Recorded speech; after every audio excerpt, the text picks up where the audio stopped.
Hello students, welcome to my channel. If you like my videos, please like, share and subscribe. Today's we are going to English Supplementary Reader Movements. आज हम 9th class के English supplementary reader movements का chapter 4 in the kingdom of fools की study करेंगे. Lesson name in the kingdom of fools, बेवकूफ़ लोगों के राज में. It is believed that fools are so dangerous that only very wise people can manage them. Who are the fools in the story, what happen to them. ऐसा विश्वास किया जाता है कि मूर्ख बहुत खतरनाक होते हैं, जो बुद्धिमान इंसान होते हैं वही उसे मैनेज कर पाते हैं. इस कहानी में मूर्ख कौन है, उनका क्या होता है, इस स्टोरी के अंतर्गत हम लोग पढ़ेंगे.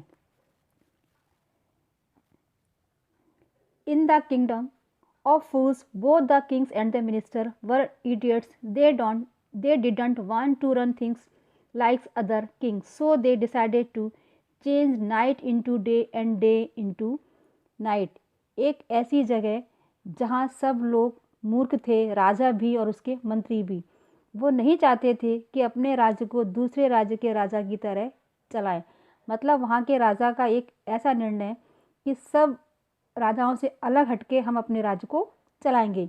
इसीलिए उन्होंने निर्णय लिया कि रात को दिन व दिन को रात बना देंगे. जो लोग काम दिन में करते हैं हम उसे रात में करेंगे, और जो काम लोग रात में करते हैं उसको हम दिन में करेंगे. मतलब पूरा उन्होंने अपने राज्य के सिस्टम को पूरा उल्टा कर दिया अन्य राज्यों के नियम के according. They order that everyone should be awake at night till their fields are run their business only after dark and go to bed as soon as the sun came up.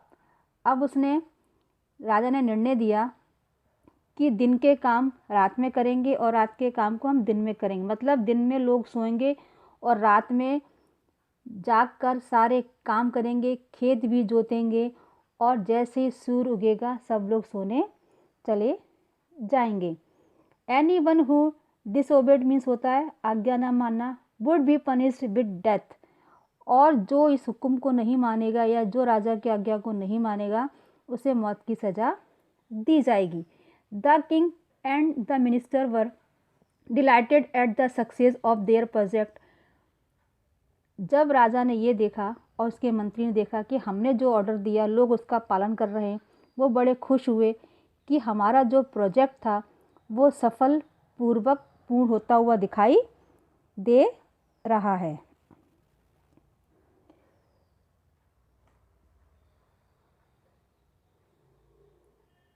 One day a Guru and his disciple means होता है शिष्य, गुरु means तो पता ही है आपको, गुरु means गुरु ही होते हैं.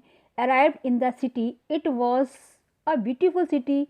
It was broad daylight. और एक दिन एक गुरु और उसका शिष्य इस शहर में आए. बहुत सुंदर उनको ये सिटी लगी, क्योंकि वहाँ दिन का रात में वहाँ दिन का उजाला हो रहा था, लेकिन दिन में उन्हें कोई दिख नहीं रहा था. But there was no one about. Everyone was asleep, not a mouse stirring. वहाँ उन्हें कोई दिख नहीं रहा था. राजा के आदेश के कारण दिन में सभी लोग सो रहे थे, यहाँ तक कि चूहा भी इस ऑर्डर का आदी हो चुका था. Even the cattle had been taught to sleep by day. The two strangers were amazed by what they saw around them and wandered around town till evening, when suddenly all town woke up and went about its nightly business. और यहाँ तक कि cattle माने होते हैं जानवर, जो पालतू होते हैं, गाय वगैरह भैंस वगैरह, को भी दिन में सोने की आदत थी. दो अजनबी गुरु और चेला बड़े हैरान थे कि उन्हें कोई दिख नहीं रहा था. यहाँ तक कि शाम हो गई और उन्हें कोई नहीं दिखा.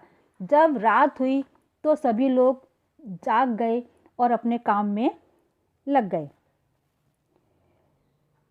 The two men were hungry now that the shops were open. वे दोनों लोग भूखे थे। जैसे ही दुकान खुली, they went to buy some grocery. वो किसके पास पहुँचे? वो दोनों ग्रोसरी की दुकान पर गए कुछ खरीदने के लिए, क्योंकि उनको बहुत भूख लगी थी। टू देयर एस्टोनीमेंट माने होता है आश्चर्य, astonishment, they found that everything cost the same a single duddu. एक दाम, हर चीज़ का वहाँ पर एक ही दाम था। इसीलिए उनको बड़ा आश्चर्य हुआ कि हर चीज़ की कीमत एक समान थी, एक सिंगल डूडू, यानी एक छोटी सी राशि, जैसे पहले ठन्नी चमन्नी होती थी उसी प्रकार की एक मुद्रा, एक डूडू। Whether they bought a measure of rice और a bunch of bananas is it cost a duddu. अब चाहे वो चावल लें या केले का गुच्छा लें, कुछ भी सामान खरीदने, सबकी कीमत उन्होंने एक ही रखी, एक डूडू। The Guru and his disciple but delighted, they had never heard of anything like this. They could buy all the food they wanted for a rupee. अब जो गुरु और चेला थे वो बड़े खुश हुए, क्योंकि उन्होंने आज तक कभी इस तरह की चीज़ें नहीं सुनी थी और 1 रुपये में वे जाने क्या क्या खरीद सकते थे।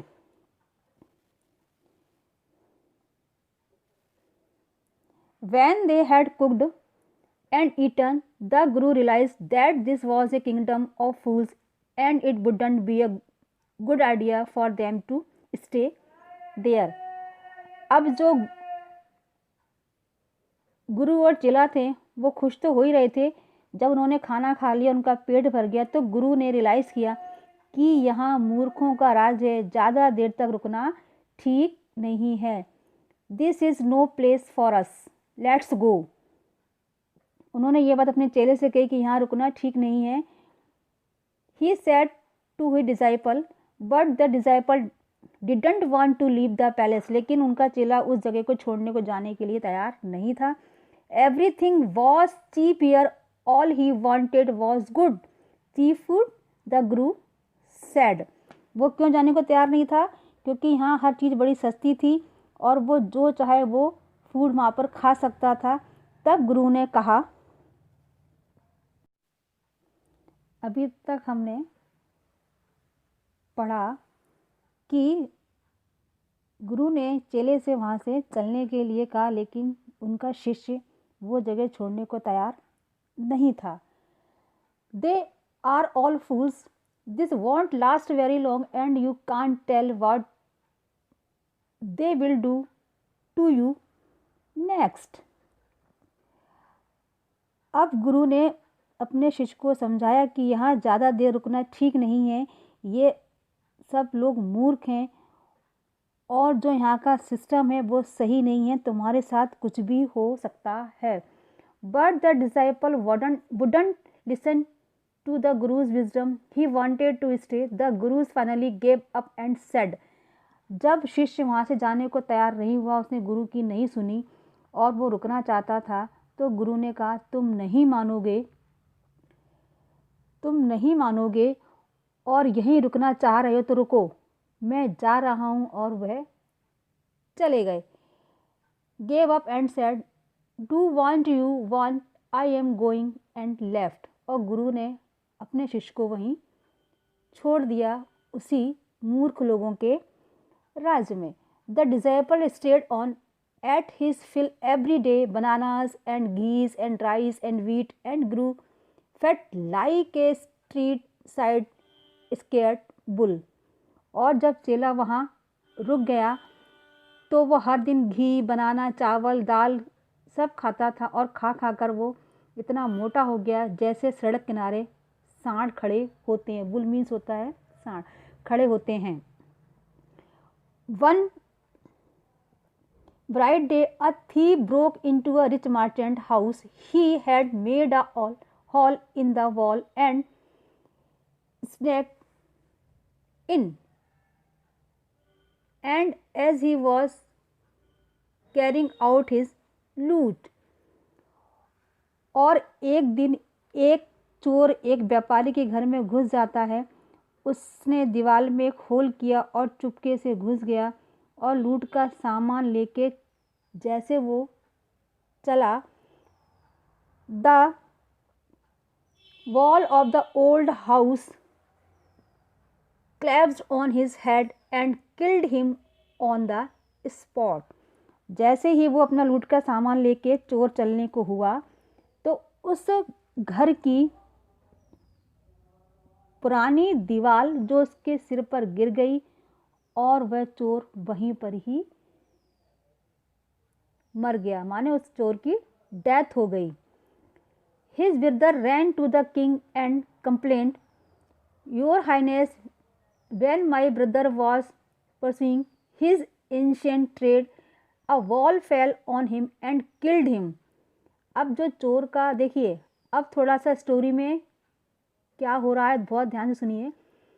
चोर के मरने के बाद उसका जो भाई था वो राजा के पास आया और राजा से उसने शिकायत करी। क्या शिकायत करी? महाराज, मेरा भाई अपना पुराना काम जो उसका चोरी करने का था वह कर रहा था, उसके ऊपर दीवार गिर गई जिससे उसकी मौत हो गई। This merchant is to blame. उसने ये सारा दोष किसको लगा दिया? उस रिच मर्चेंट को। He should have build a good strong ball. You must punish the wrong dear and compensate the family for his justice।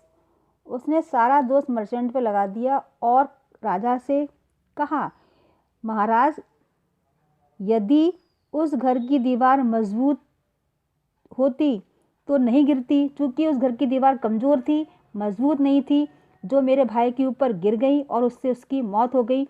तो उस चोर की फैमिली को कंपनसेट देकर न्याय करिए, मतलब उसके परिवार को कुछ ना कुछ तो, चोर मरने के बदले कुछ ना कुछ तो मिलना चाहिए। और ये सारा ब्लेम किसको लगाया? उसने वहाँ के रिच मर्चेंट को लगाया।